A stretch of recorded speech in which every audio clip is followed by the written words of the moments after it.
we are with Keith and the band. But we also have each week either a teaching or a testimony before our support groups, and we generally rotate that from week to week.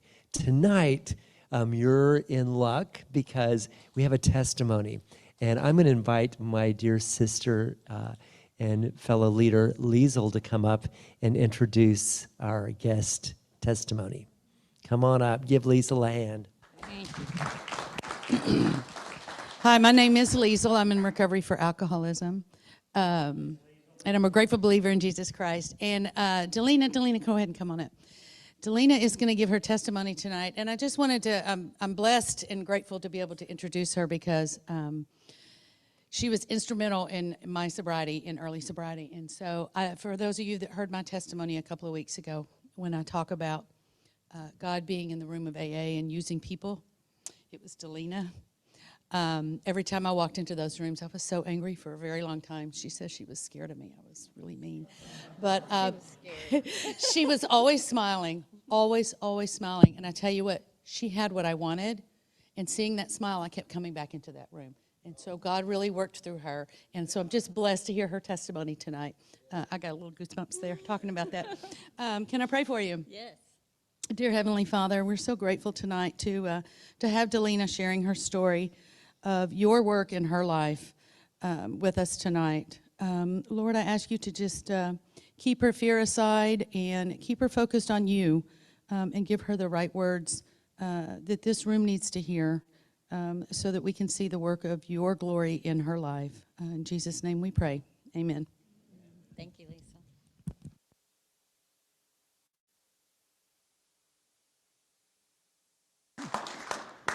Okay, I turned the mic on. Can you hear me? Yeah. Okay, great. Okay, there's a glare. Let me see. Okay, I am a grateful believer in Jesus Christ, celebrating recovery from alcohol addiction, food addiction, depression, anxiety, and I am working on codependency. I haven't mastered that one yet, but I'm working on it. I was born in Longview, Texas, and my dad was a Baptist preacher. And my mom stayed at home with us most of my childhood. Then later she worked at our local grocery store for many years. My dad's parents were Christians, and they were very involved in their church. My grandmother always prayed with us and told us Bible stories when we stayed with her. My mom's parents and her brothers, however, smoked and drank a lot, and as far as I know, they didn't go to church. My mom was somehow protected from all that and is one of the most genuine Christian women that I've ever known. At this time, I had one sister, and when I was 3 years old, we moved to Orange, where my dad pastored another Baptist church. Then when I was 5 years old, right after my little sister was born, we moved to Port Arthur, where most of my family still lives today. And I was the middle of 3 girls, and I was oversensitive, I felt invisible, and I wanted more attention all the time. We grew up in the church. We were there all the time. Sunday school, church, choir, youth group, and I never heard my parents say a bad word. They never drank or smoked, and I wasn't exposed to anyone who did. I got saved and baptized when I was 7 years old. I always believed in God. I knew that He loved me and I loved Him, but I was very young and I had a lot of lessons to learn. Proverbs 22:6 says, "Train up a child in the way he should go, and when he is old, he will not depart from it." When I was 10 years old, my little brother was born. Now there were 4 of us, and my mom had her hands full, carpooling kids everywhere, cooking, cleaning, and being the first lady of a Southern Baptist church. We loved to visit our neighbors, go to friends' houses, and play outside until dark. I really had a great childhood and amazing parents. My dad was very busy at church, and of course he had some flaws, but we all knew that we were loved. Everyone in our community knew Brother Wolf and constantly reminded me that I was a preacher's kid.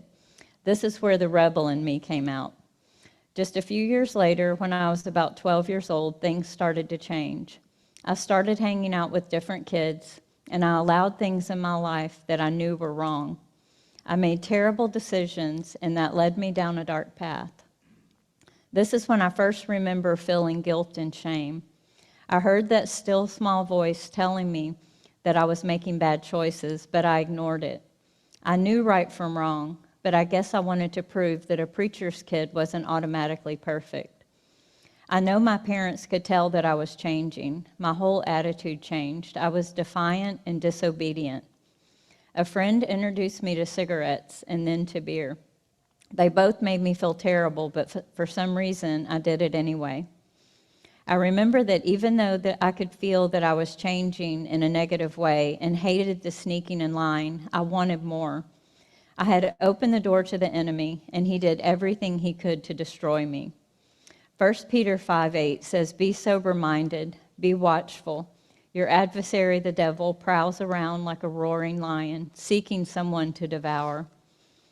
One of my friends had an older sister that would allow us to come over for the weekend, and they would let us drink and smoke all we wanted. We felt grown up. I loved not having any rules, but I hated the guilt feelings when I went home or to church. I wish I would have listened to that still small voice, but I didn't. We kept going back as often as we could. The guilt was so heavy. My parents trusted me, and I knew that I was letting them down. From the very first time I drank, I didn't know how to stop. I blacked out every single time. My friend's brother-in-law started waiting until I was drunk, and he would follow me around. And when no one was looking, he would kiss me, touch me inappropriately, and forced me to touch him. I told him to stop, but he wouldn't listen. I wanted to go there with my friend because we were free from rules, but I hated when he was there. He always trapped me and got me alone. I was just a kid, and I knew nothing about grown-up things. He was married, and I couldn't understand why he wouldn't leave me alone. He told me that if I told anyone, that they would blame me. I know I should have told my parents, but I didn't know how. Thankfully, I got up the courage to tell my friend, and we decided together not to go there anymore. However, the damage had already been done in my mind. I took on all of the blame. The guilt I carried was horrible. I felt like I didn't deserve love. I thought that all men just wanted to hurt me, use me, or treat me like an object. I didn't think that God could love me anymore. I didn't drink all the time, but every time I got the chance, I drank all I could. I hated the way I felt, and it made me numb, at least for a little while. I had a loving, happy home. My parents were great. My siblings got on my nerves sometimes, but I loved them. It was my heart that was hurt. I was miserable inside, and I didn't know how to tell anyone. I always felt like something was missing, like I was searching aimlessly for the cure to my pain. I needed more of everything. I wanted to drink more, smoke more. I wanted more things. I wanted to be skinnier. I wanted to be prettier. Nothing satisfied the pain I had inside. I had a God-sized hole that I was trying to fill with everything but God. I was hiding because I was ashamed. I went from boyfriend to boyfriend for a few years. I would fall madly in love, and then when they got too close, I would push them away. When I was 15, I got into my first serious relationship. He was one of my best friend's brothers, and I knew that he liked me. We were at a party, and I had been drinking, and I kissed him. And after that, I was his. I don't think he knew what he was getting into, though. I was carrying a lot of baggage that he knew nothing about. Neither of us had been in a serious relationship, and we were both young and naive. He quickly became very jealous, and I always felt like I was doing something wrong. I tried pushing him away, but he never gave up. I didn't feel like I deserved to be trusted or treated with respect. We went through a lot of hard times, but I love how God can take any circumstance and work it for good. I'm proud to say that 40 years later, he's still my best friend and the person that I always love to be with. God has worked miracles in both of our lives. So at that time, I was 15 years old, dealing with a jealous, controlling boyfriend. My 16-year-old sister got pregnant, and my parents were very angry. Our home was in turmoil, and things were going crazy at my dad's church. I don't know all the details, but there was a vote to keep him or make him leave. There was so much fighting. People that loved us were being mean to my dad, saying horrible things about our family. He won the vote, but not by much. He decided to leave and start a new church. We moved into an old house that needed major repairs. We had no money and no church. We started meeting in a closed-down Western wear store that a friend of his owned. Everything in my life was turned upside down, and I had no control over any of it. Most of the time, I just wanted to disappear. I would go weeks without eating little more than broth, and then I would eat everything in sight until I got sick. I lost a lot of weight, and people would tell me how good I looked, and it felt good. It got worse and worse, and I started to look sick. I had dark circles under my eyes, and I was way too thin. I was miserable. Food had become a drug to me. I ate nothing, or I ate everything and purged. All I remember about my life from 15 to 18 is self-induced misery. I don't remember going to church, on dates, participating in anything at school. I don't remember having fun. I wanted more alcohol, more food, more attention. I just wanted to feel different. Richie and I got married when I was 18 and he was 20. I thought leaving home would fix everything. Of course it didn't, because the problem was in my heart and mind. About a year after we were married, I wanted a baby. I thought, maybe if I focus on loving a child, my pain would go away. We had our first son, Sean, right before I turned 20. I loved being pregnant. I couldn't drink alcohol, and I could eat whatever I wanted. I gained 80 pounds, and that left me feeling fat and ugly. I tried not to worry about it and just focus on being a good mom, but my eating disorder came back. I decided not to allow alcohol in our home, and we didn't use bad language, and we took Sean to church every Sunday. We would pray every night and sing songs from church. We tried to set a good example for our son. Richie and I started singing on the praise team, and things seemed to be going pretty well. We were a happy little family for a while, at least on the outside. When Sean was 6 months old, I opened a home daycare so I could stay home with him, and it was the hardest job I ever had. I soon got pregnant with our middle son, Kalen, and when he was 8 months old, I got pregnant with our youngest son, Judah. I loved being a mom, but I was young and had no clue what I was doing. I was at our house every day for 10 years with at least 10 kids. I felt trapped. I loved my kids, but I needed an escape. We started going out more and more, drinking on the weekends when we could find a babysitter, and every time I drank way too much, and I was embarrassed to walk in the house or get carried in the house. And we had put God on the back burner. Our marriage soon became rocky, and we were headed for divorce. I just wanted to be happy, but I couldn't find anything that would do it. I felt best when I couldn't feel. In 1999, I told Richie I wanted a divorce. I didn't know it at the time, but he had just accepted a job in Alabama, and he told me that he was going to take the boys with him, whether I went or not. I cried all the way to Alabama, but I agreed to go. We decided that this would be a good time to try to make a fresh start and do things right. We were going to go back to church and get our lives back on track. We weren't there more than a few weeks when we met some people at the pool at our apartment that liked to drink, and we were sucked right back in. I didn't know how to stay away. The hardest thing to accept forgiveness for is putting my boys in danger.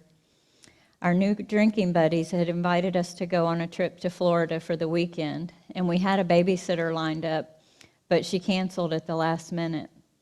I left my kids, all under the age of 12, at our apartment complex alone for the weekend. I let alcohol come before my most precious blessings, and I thank God every day for protecting my kids when I couldn't. We were in Alabama for about a year, and Richie got laid off, so we headed back to Texas. When we moved to Conroe, I think it was the first time I remember buying alcohol and hiding it in the kitchen. Soon I was hiding it in my car, in my closet, and sometimes at work. I drank on my way home from work, and I drove drunk more times than I can remember, sometimes with my kids in the car. That was the beginning of my downward spiral. I started drinking almost every day, but no one knew it at first. I had gotten a job at a country club just a few months after we moved to Conroe, and I made a lot of friends. All of them drank, so we had a lot of parties. Everything we did centered around drinking.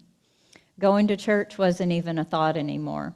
We were not only hiding from God, but we were robbing our boys of a relationship with Him.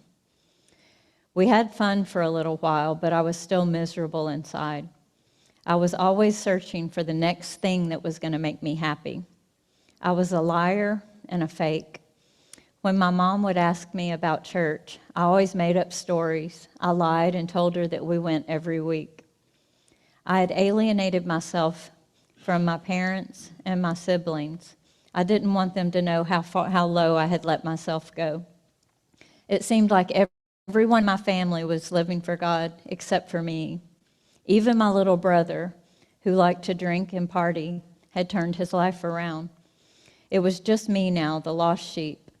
I felt like I wasn't part of the family. I didn't fit in. I was broken. I had no one to talk to. I did, but I was hiding from them. I thank God every day that they didn't stop praying for me. In 2008, the country club was sold, and I had to look for a new job. I found a job at a chemical company, but I hated it. I kept a bottle of vodka with me all the time. I drank on my way home until I passed out after dinner. This is about the time that I crossed the line of abusing alcohol to needing it to function.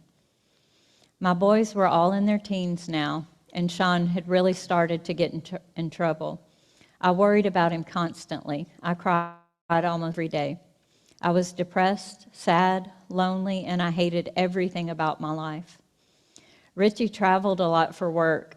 Sean went into the Marines. Kaylin and Judah moved out and got an apartment. I felt like everyone was leaving me. My purpose was gone. I would sit in my closet drinking and crying over baby pictures for days. I was alone, my marriage was falling apart, and I was drinking more than I ever had. I was offered a job closer to home, and I took it. God had put a lady in my life when I first moved here named Susie. We worked together for 8 years at the country club and then again at my new job. She prayed for me all the time. She knew that I loved God, but she also knew that I wasn't living right. On about my second day on the job, I realized that there was a cabinet full of liquor in the kitchen that was left over from a party. This may not have been a big deal to some people, but it called my name all day. When everyone left the office, I would sneak into the kitchen and take a drink, just to stop the shakes. I'm sure Susie probably smelled the alcohol in my breath, but she never said a word. She didn't judge me. She didn't preach to me. She loved me right where I was, and she prayed for me. Anytime I needed to talk to God, I went to Susie because I could see Him in her. After I had been there about a year, I got laid off and decided to stay home for a while and do a little traveling with Richie. This was not a good idea. Drinking became my full-time job.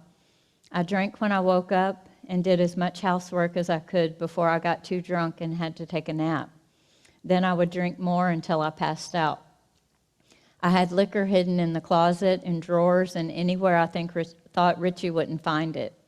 The only time I tried to sober up was to drive to get more liquor. I had lost myself and I didn't care anymore. Richie finally realized how much I was drinking. He started watching me and got mad at me constantly because I wouldn't control myself. I would promise to stop, but I could never do it for very long. I would always go right back to it. I wanted to save my marriage, and I thought that if I could stay sober long enough to go out and have fun, I could get Richie to join me in drinking. We started going out to clubs 3 or 4 nights a week, hanging out with some people that were not just drinking, but they were also doing drugs, and some of them were even selling them. I don't remember most of this period of my life. I was blackout drunk most of the time. I have flashes of things I said, things I did, and so many regrets. I had let my morals go so low that I didn't care about myself or anyone else. This was the darkest time in my life. I was drinking so much that I got to the point that I couldn't even get out of bed long enough to go out. Anytime I went anywhere, I was miserable. I would start shaking and sweating, and I couldn't go very long without alcohol. I tried over and over to quit drinking on my own. I would lay on the couch and shake and sweat for days. Then, as soon as I started feeling better, I would drive right to the liquor store and get more. In April of 2010, I got very sick. My stomach hurt, and I couldn't hold down any food or liquid. I was dehydrated and in serious pain. I thought I had a stomach virus. The pain was unbearable. I went to the hospital, and they did an ultrasound on my stomach, and the doctor immediately asked me how much I drank. He said that I had pancreatitis, one of the worst cases he had seen. The only cure for this is to let it rest. No food or liquid for about 8 days. The doctor told me that I could never drink alcohol again. The thought of that scared me to death. I didn't know how to function without it anymore. I laid in the hospital bed full of pain medicine, trying to figure out how I was going to live without alcohol. We had a trip scheduled to go to Mexico for our 25th anniversary. We had already paid for the trip, and it would be wasteful to stay home. Our plane left the day after I got out of the hospital. I had planned on not drinking, but as soon as we walked into the resort, someone offered me a glass of champagne, and I took it. I drank the entire time we were there and took the pain medicine that they gave me. My intentions were to quit as soon as we got back, but of course I didn't. I drank more than ever, and I didn't care if it killed me. I drunk Googled how to quit drinking and saw that all recovery programs were about giving it to God, and I started crying. God won't help me. I felt hopeless. I got even worse. Richie called from out of town, and I wouldn't talk. He said, "You're going to die of alcohol poisoning." I said, "I really hope so." He called an ambulance to come pick me up, and I was angry and embarrassed. The doctor tried to keep me in the hospital because my blood alcohol level was 0.4, and I was fully aware. My pancreas was inflamed again, but I refused treatment. My depression was getting worse, and I had totally isolated myself from friends and family. No one but Richie really knew how bad I was. He did call my sister, Tina, one time when I was drunk and said, "I don't know what to do with your sister." She talked to me and prayed with me, but I was so ashamed. I know my parents and my family is why I'm still alive today. I remember laying on the couch drunk, and my dad called me. I didn't answer because I knew I would slur. God was probably telling him that I was in trouble. I know that he prayed for me that day.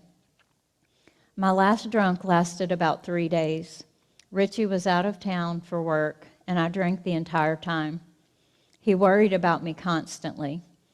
I don't know if I even ate the whole time he was gone. The night before he came home, I sat in my bathroom crying.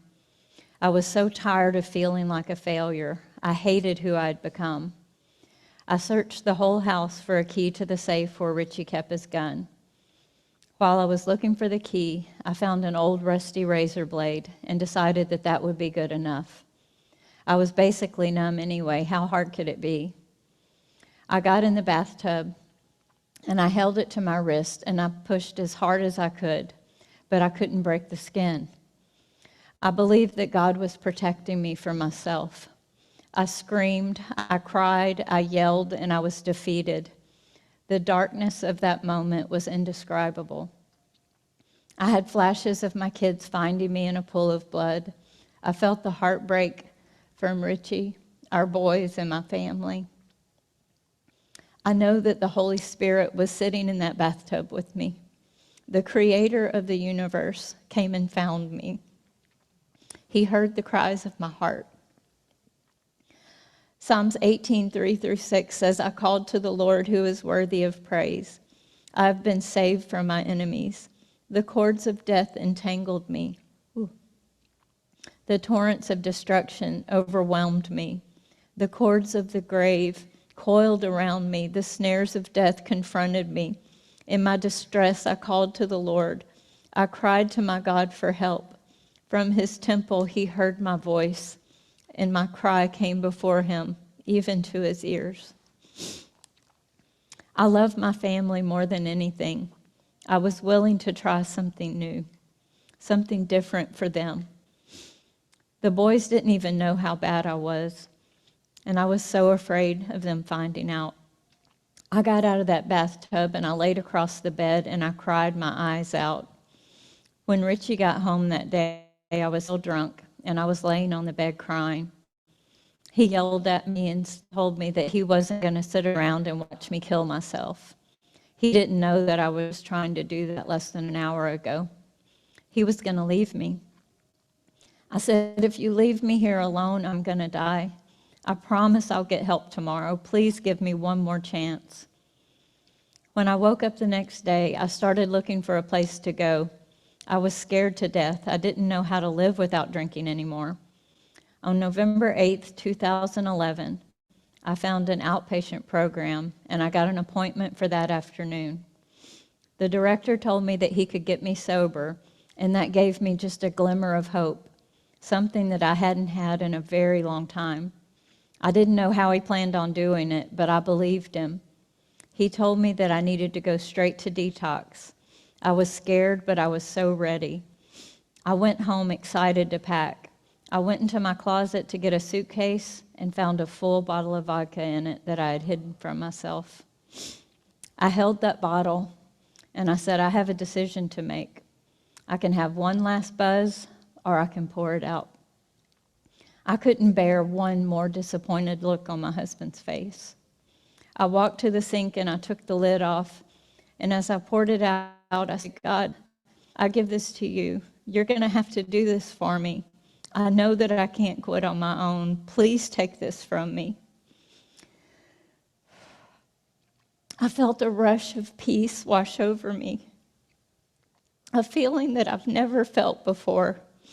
It was my first encounter with God. From that moment till this day, I haven't had one craving for alcohol, not one. Jeremiah 29:11-12 says, For I know the plans I have for you, declares the Lord, plans to prosper you and not to harm you, plans to give you hope and a future. Then you will call on me and come and pray to me, and I will listen to you. I went to detox for 4 days. I was happy and at peace. I got out of detox on 11/11/11, and we drove straight to my dad's 70th birthday party. It was my first happy experience in a very long time. I got to be with my family and really enjoy it. I wasn't shaking, and I wasn't wanting to leave to get a drink. When I got home, I started my outpatient program. I learned so much about the effect that alcohol has on the brain and the body. I made lifelong friends, and I loved being sober. They required me to go to a 12-step program to keep me sober. I got a sponsor right away, and I started working the steps. I threw myself into recovery. It was my new job. I decided to get rid of the old ideas I had in my head of the punishing, vengeful God that I thought could never love me. I embraced the God of love, forgiveness, and healing. I learned how to surrender my life and my will to God. And then came the hard part. Life still happens. When I was about a year sober, Sean came home from the Marines, and he had a severe drinking problem. He was fighting his own battles with alcohol. This was a true test. He kept bringing alcohol in my house. I knew what he was going through, but I didn't know how to help him. I couldn't make him get sober. I cried and I worried and I got angry, but of course none of those things did any good. When I finally decided to let go and trust God to take care of him, things started to change. The women in recovery rallied around me and helped me through this time. I had to focus on my sobriety and let God do his job. I had to make Sean leave my home. It was one of the hardest things that I had ever done. I prayed harder than I had ever prayed before. I hadn't seen or heard from him in almost a week. I texted him the number to Interfaith Disciple House and told him to call if he needed help. I prayed for him day and night. The next day, Chris called me and told me that Sean was ready to get help. I dropped to my knees and I thanked God for saving my son's life. Through that experience, my faith in God was stronger than it ever had been before. God never wastes a hurt. I trust that God has a plan for my life and that he will use everything that I went through for good. I'm so thankful for the love and support of my husband. Even though he never had a problem with alcohol, he hasn't had a drink in over 12 years. It's been such a blessing to have his support. When Richie was out of town, I decided to look for a new church to get involved with. God led me to Church Project, and I got reconnected with one of my drinking buddies that had also quit drinking and going out. She had been going to Church Project for about a year or so, and she was having some relationship issues, and she asked me that if I would go to Celebrate Recovery with her. I agreed, and luckily there was a step study starting that week, so we jumped right in. I love how the participant guides ask the right questions to bring anything out that you've buried under the surface. I also loved that I could say Jesus Christ is my higher power. Working the steps and Celebrate Recovery has helped me grow not only in recovery, but as a Christian wife, mother, grandmother, daughter, and friend. Step 10 has made a huge difference in my marriage. We continue to take personal inventory, and when we are wrong, promptly admit it. I tried my best to watch my words, but when I fail, I make sure to make things right as soon as I can. Through working the steps, I've learned to let go of my past mistakes, give my life to God every day, and be of service to him and others every opportunity I get. I'm powerless over my addiction, and in my own power, my life is unmanageable. I choose every morning to commit all of my life and my will to Christ's care and control. I no longer think about drinking. I don't sit in sadness, and I don't let food control my life. I talk to my sponsor. I sponsor women in Celebrate Recovery, and I talk to other people in recovery every day. I try to keep my side of the street clean, and I'm available anytime that I can be of service. My favorite time of day now is when I first wake up. I go to my prayer closet, and I have at least an hour to read my devotions, read my Bible, and pray. I've learned how to pray for other people. I love seeing God work in people's lives. I've seen so many miracles and Celebrate Recovery. In 2021, I asked our pastor if he would consider having a recovery group at our church. We got all the information together for Celebrate Recovery and presented it to our elders. They loved the program and agreed. I didn't realize that I would be the ministry leader, but it's been such a blessing. My relationship with Jesus has grown so much being involved in Celebrate Recovery. I'm so honored to be able to serve, and I love that my husband is serving alongside me. We are so thankful for all the people that God has brought into our group and are so willing to serve. I still get anxious sometimes, but I ask God for guidance, wisdom, knowledge of his will, and the power to carry it out. I love being able to carry the healing message of the gospel to others who are hurting. Jesus is the answer. When I start to get anxious about speaking in front of people or leading a group, I remember what the Bible tells me. In Deuteronomy 31:6, it says, "Be strong, take courage, don't be intimidated. Don't give them a second thought, because God, your God, is striding ahead of you. He's right there with you. He won't let you down. He won't leave you." To the newcomers, don't give up. Keep coming back, even if you don't feel like it. When you don't feel like coming is the most important time to come. God will surround you with people who can support you on this journey. Never isolate. The enemy wants us alone so he can drag us right back where we were.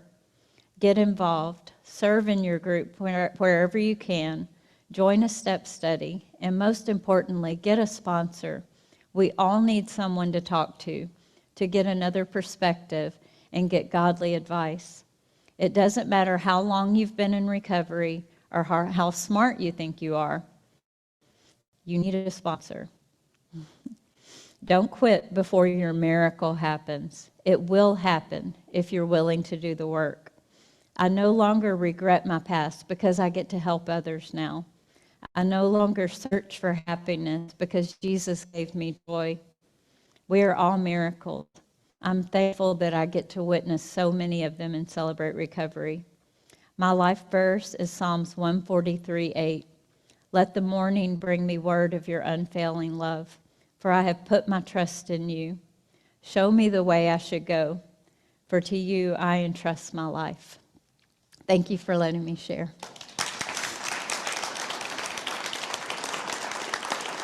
Thank you.